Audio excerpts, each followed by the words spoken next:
All right, ladies and gentlemen, preppers and survivalists the world around, and of course, homesteaders, because we love homesteaders. Welcome to Prepper Talk Radio. We are radio for the ready-minded. We have been around for longer than I can remember, since 2015, and we're still going strong with a new focus. That focus being on resilience, that focus being on God, family, and country.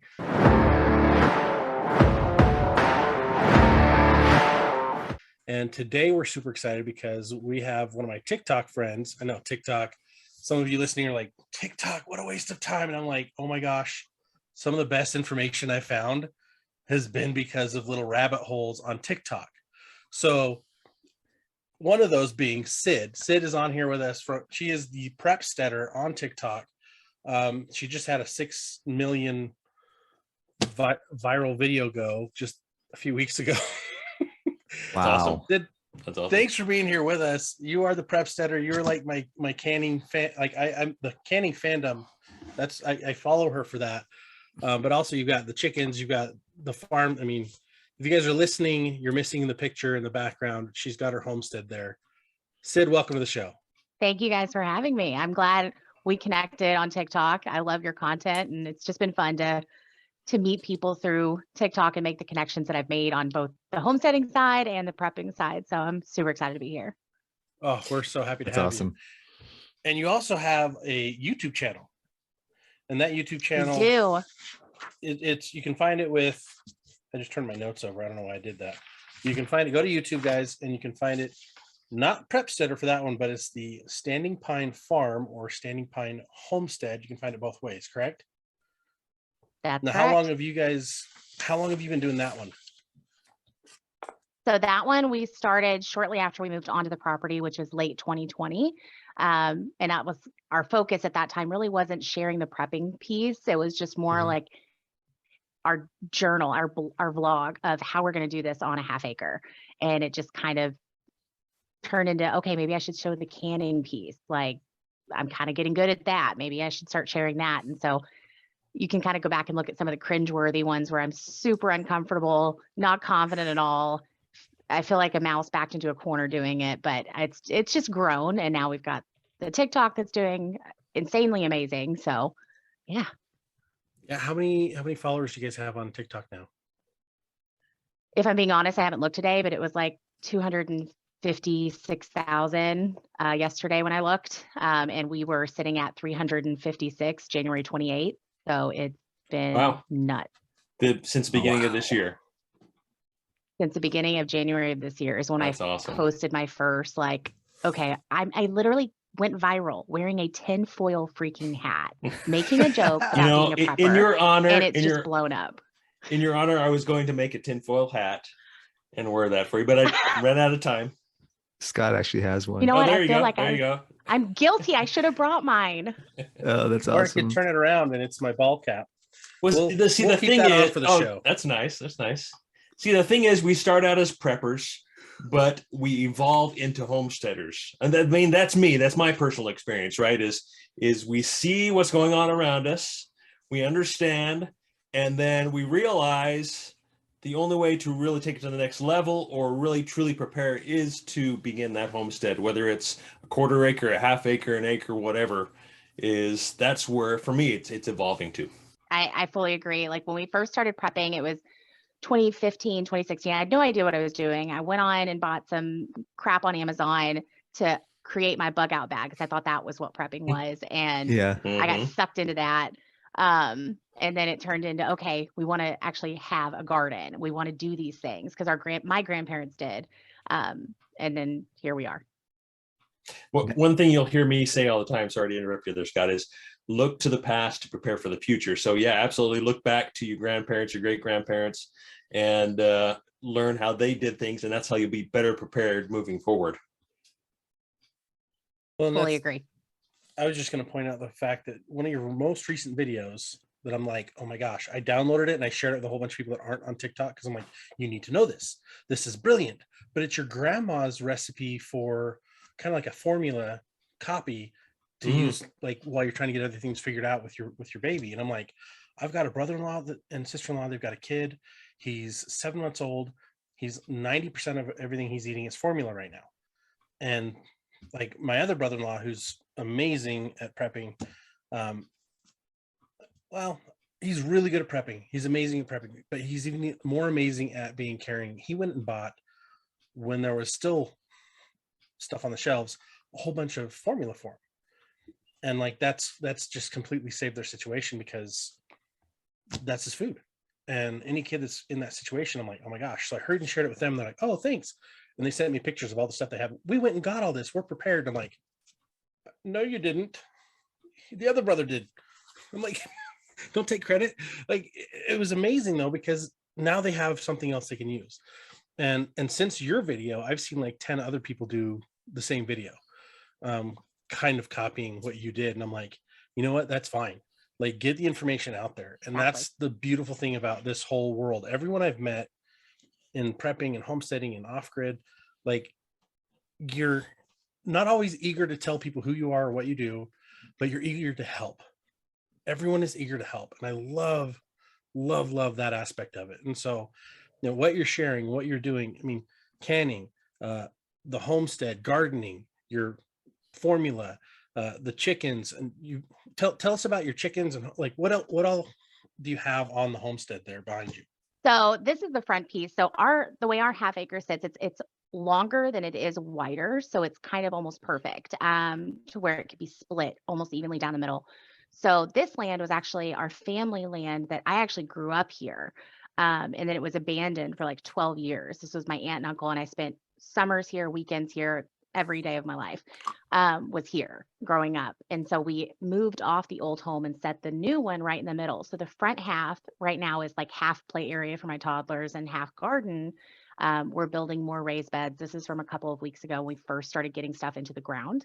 And the back half is fully dedicated to the goats and the chickens and rabbits that are going to be added at the end of this month. So we want an additional source of protein.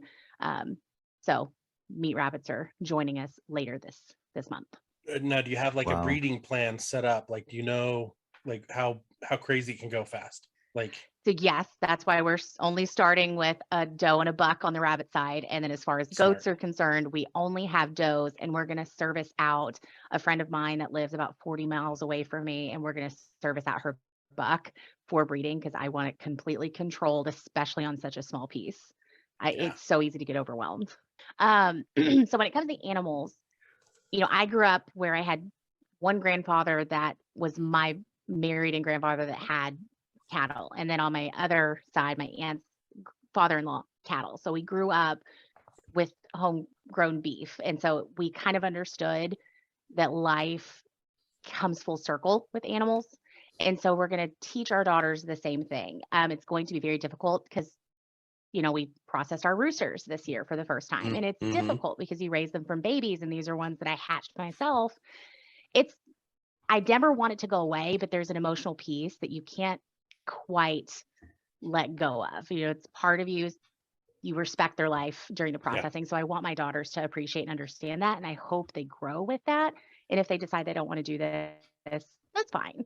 I just want them to understand that there's a purpose. And so that's, my husband and I had that goal in mind. So they'll get to name them. They just have to understand that Fluffy's not going to be with us forever. Sid, did you learn how to do that? Or were you taught, or where did you learn how to process animals like that? Because that's kind of scary. I'm just thinking to myself, I'd love to have rabbits and quail and chickens. And then I'm thinking to myself, wait a minute, if I have these for meat, I'm eventually going to have to, you know, wring their neck and pluck the feathers and chop off their, you know, I mean, I don't want to get into all the details necessarily, keep this PG, right? But, you know, how do you learn how to do that? What did you guys do on your property there to learn how to do that? So we are I wish I would have grabbed them before, but I have a ton of books right over here that we bought because we knew this is what we were going to do. And they just kind of sat around until we were ready for it. We watch YouTube, but we also like to have paper, tangible information and material that we can have on hand. So it's all self-taught, unfortunately. Mistakes were made with our first one and did not actually get to put him in the freezer because we hit one of the bile ducts, I think, and we had bile going everywhere. So it was tainted meat. Learning process. We've only at this point processed chickens or roosters, but it's self-taught. And my husband, he was the first one. I could not do it the first one, but yeah, self-taught. Could you give us a Yeah. list of those books in case we could share those books with everybody? Do you have maybe Yeah, take a picture I and do. send it to us? Yeah, I have a ton. And I also, this was another video that went pretty big. I showed my emergency binder, which is not an emergency binder. It's my reference material that I've taken out of Self-Reliance magazine. I've printed stuff off of CDC websites, just printed material so that I had it. And so everyone's like clamoring for me to put this thing together. I don't feel right selling it because I got all this information for free. So I'm trying to figure out how to get this information to them in bulk. So that's something coming down the line. One of the cool things is you can scan a lot of it and load it up to like Google Docs and then share that link on your.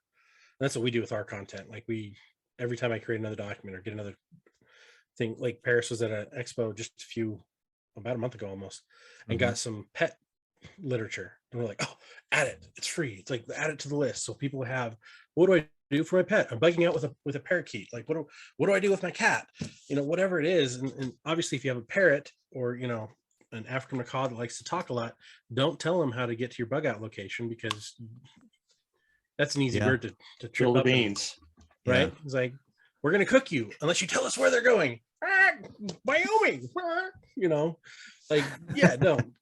But I can totally relate going back on processing for the first time. Like, first time I processed chicken, I was so scared. I was like freaking out. And I'm not afraid to admit this, big burly manly guy, I cried. And it wasn't because I was sad. Like, I was so overcome with gratitude to that animal. Like I got choked up and my wife's like, did you hurt yourself? Are you okay? And I'm like, she knows better because she knows I'll cry all the time. But she's like, what's wrong? And I'm like, I'm just gratitude, just overwhelming. And then the next animal I processed was a rabbit. And it was like this giant rabbit. And it was my friend's pet. They're like, we need to get rid of it. You can eat it if you want to. And I'm like, really? And she's like, but if you eat it, you've got to bring me some of the meat because I want to taste it. And so like, that was my first rabbit. And I'm like, okay, this is completely different. But again, that gratitude hits. And it's like especially with the chickens, because we raised them ourselves. Like, you put so much time, you put so much heart into it.